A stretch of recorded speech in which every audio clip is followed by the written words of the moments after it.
Hi, my name is Rose Rockecharlie, and my policy is on child support and education financial assistance. And in the United States, there are currently 13.4 million custodial single parents living in the U.S. In these single parent custodial circumstances, the parent without custody is required by law to pay child support to the parent who has custody, and about half of these custodial circumstances have some type of legal or informal child support agreement in place. Um, the amount they are required to pay varies and is calculated by finding the adjusted income of the parents, which is the determination of a parent's monthly income calculated by deducting from the parent's monthly gross income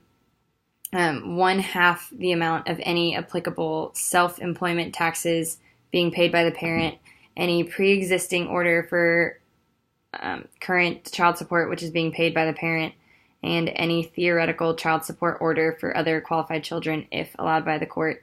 And so this child support is intended to help with food, shelter, clothing, health, and medical insurance, and incidentals. Most single custodial parents only receive around $329 per month for child support, but around 25.9% of these families receiving child support actually got none of the money. So almost one-fourth, a little over one-fourth of those in child support aren't even receiving their money. And depending on the state, the duration that this child support is required to be paid varies, but it is typically paid until when the child reaches anywhere between the age of 18 to 20, if they die, if they get married, or they get emancipated, whichever comes first in those circumstances. This then creates a difficulty for those children who receive child support when they want to attend college. The current legislation put in place after July 1st, 1992, says that the court may direct either or both parents to provide financial assistance to a child who is not previously married or become emancipated, who is enrolled in and attending a secondary school, and who has attained the age of majority before completing his or her secondary school education,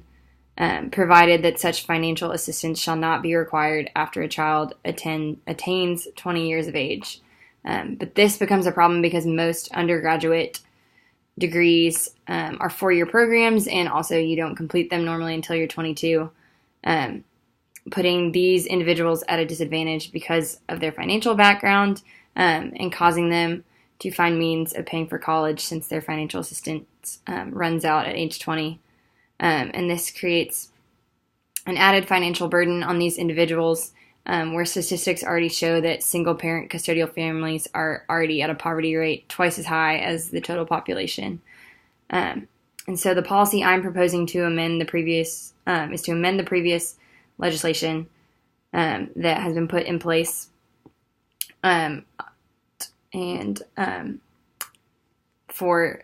regarding secondary school for children who fall under the merits of child support. And I propose that that all courts require financial assistance to be paid in all child support cases, instead of it being a case-by-case court thing. And two, that the financial assistance be required to be paid until the individual completes their undergraduate degree or reaches age 22, whichever comes first. I believe that this legislation could greatly benefit the population of children under child support by creating more opportunities for them to get a college degree, thus making a way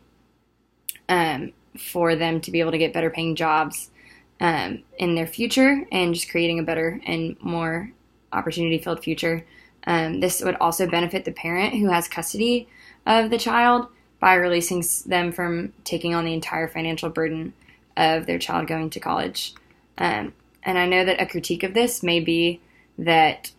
after 18, an individual is technically not a child and could provide for themselves, but the percent of college students that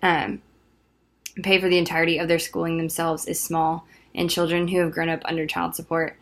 should not have to face a lesser opportunity to get an education because of the financial background they were born into. And while this could be potentially a difficult policy to enact, I think the benefits for this population would be entirely worth it.